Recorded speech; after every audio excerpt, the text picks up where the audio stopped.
Hello boys and girls, welcome to my channel. How are you today? I hope all of you are still in a good condition. Saya harapkan kalian semua dalam keadaan sehat ya.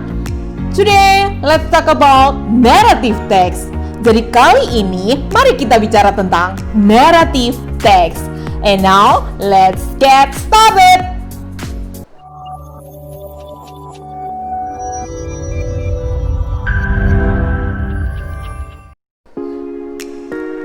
For the first, we have to know what is narrative text. Jadi kita harus tahu dahulu apakah itu narrative text. Actually, narrative text is an imaginative story to entertain people with a past event atau cerita imajinasi untuk menghibur orang tentang kejadian masa lampau. And the next is the example of narrative text. There is fairy tale, mystery, science fiction, romance, horror, fable, myth and legend, history, slice of life, and personal experience. And the next is the example of narrative text that is taken from English book. Jadi berikut ini adalah contoh bacaan naratif yang diambilkan dari buku kelas 9, The Story of Poor Mr. Lebay.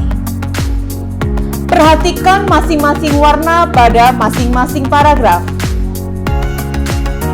Paragraf pertama berwarna merah, paragraf kedua berwarna hijau, paragraf ketiga berwarna biru, paragraf keempat berwarna magenta, and then paragraf terakhir berwarna gelap. The next is the generic structure.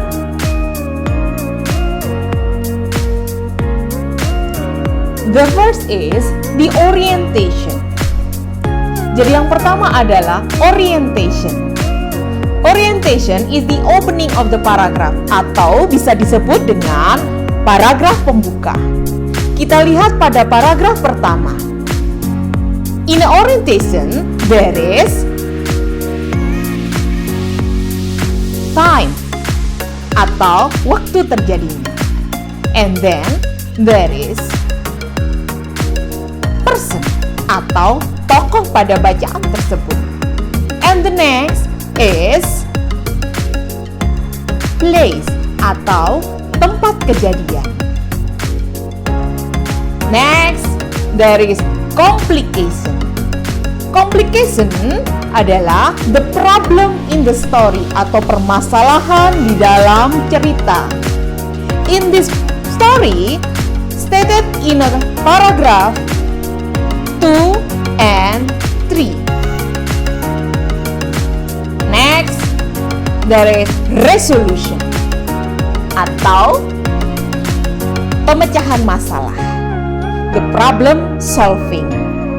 In the story stated in the 4th paragraph. And the last, there is reorientation.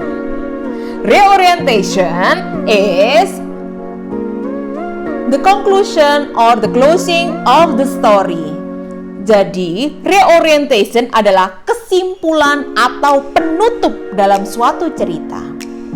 Ini berada di paragraf akhir.